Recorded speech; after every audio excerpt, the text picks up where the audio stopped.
Salut à tous, salut à tous les parieurs, j'espère que vous allez bien. Bienvenue sur ma chaîne. Ici on parle de pronostics, de stratégie et de tout ce qui concerne les paris sportifs et le milieu global de l'investissement. Et dans cette vidéo, je vais vous donner mes pronostics, mes points de vue pour les demi-finales allées de cette Ligue des Champions Arsenal Paris et Barcelone Inter de Milan. Comme d'habitude, n'oubliez pas de liker la vidéo, de partager et de mettre dans les commentaires vos pronostics. Petit conseil pour placer vos pronostics, je vous conseille le bookmaker Pinacle en passant par Asian Connect où les codes sont très intéressantes. Vous avez le lien dans la description. Présentation rapide pour ceux qui ne me connaissent pas, moi c'est Thomas, je suis parieur, pronostiqueur, tipster depuis 2018. Je suis spécialisé dans les pronostics sécurisés de type chance double, paris DroNoBet, HomeNoBet, AwayNoBet, les paris over-under ainsi que les paris à handicap. Je vais maintenant vous donner mes pronostics et pour comprendre la sécurisation et la sélection des pronostics, j'explique tout dans ces vidéos.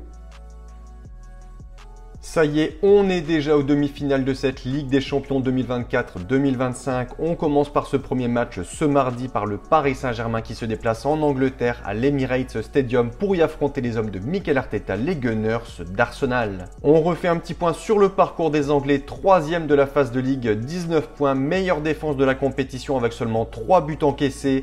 On a donc ici une équipe très solide, quelques très gros résultats, un succès 5-1 sur la pelouse du Sporting, 3-0 contre Monaco. En quart de finale, Arsenal a marqué les esprits en sortant le tenant du titre de cette Ligue des Champions. Le Real Madrid, match aller parfait devant son public, 3-0, on se rappelle tous des deux bijoux de Declan Rice. Ensuite, le club anglais a parfaitement négocié le match retour, se permettant même le luxe de s'imposer en fin de rencontre 2-1. Les Gunners ont impressionné par leur solidité défensive et par la sérénité dont ils ont fait preuve tout au long des deux matchs. Il faut dire qu'ils arrivaient en confiance après avoir battu le PSV Eindhoven en 8e de finale 9-3 sur l'ensemble des deux matchs. En face, le Paris Saint-Germain, le début, on peut le dire, était très compliqué. Ils ne sont pas passés loin de ne pas se qualifier. Une première victoire contre Gérone très compliquée, 1-0 grâce à un CSC. Une défaite contre Arsenal au second match 2-0, un nul contre le PSV, une défaite contre l'Atlético, une autre contre le Bayern de Munich. On avait donc ici un PSG vraiment au plus mal et ensuite, je ne sais pas, ils ont passé un cap, il s'est passé quelque chose. Ils sont devenus injouables sur tous les matchs, toutes les compétitions. Dembélé est devenu énorme, un milieu de terrain incroyable. Qualification au barrage, Brest en a fait les frais 10-0, ensuite Liverpool y est passé, puis Aston Villa en quart de finale.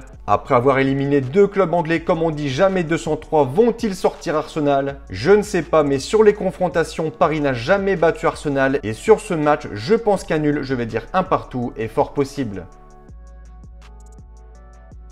Second match, Barcelone-Inter de Milan. Les Catalans ont été très bons, très sérieux, très appliqués sur la phase de Ligue. Seconde place derrière Liverpool, meilleure attaque, 28 buts inscrits. Ensuite, pour atteindre les demi, ils sortent Benfica facilement, Dortmund un peu moins facilement malgré un succès 4-0 au match aller. Et ils se retrouvent en demi contre les Interistes, 4e de la phase de Ligue qui eux, à l'inverse de marquer beaucoup de buts, en marquent très peu, 11. Mais en encaissent très peu, un seul petit but encaissé lors de la phase de Ligue, c'est dire la muraille défensive des Italiens. Et en 8e de finale, élimination du Feyenoord et en quart du Bayern de Munich. Si les deux équipes appliquent ce système de jeu pour ces demi-finales, très offensif pour les Espagnols et très défensif pour l'Inter, je vois mal Milan tenir pendant un match, je vois Barcelone marquer et s'imposer sur ce match, allez, je vais dire 2-0.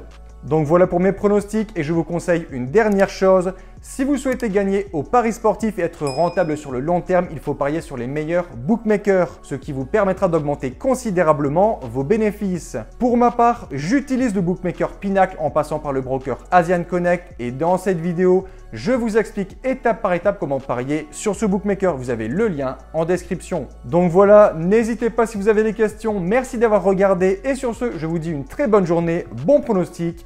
Ciao, ciao!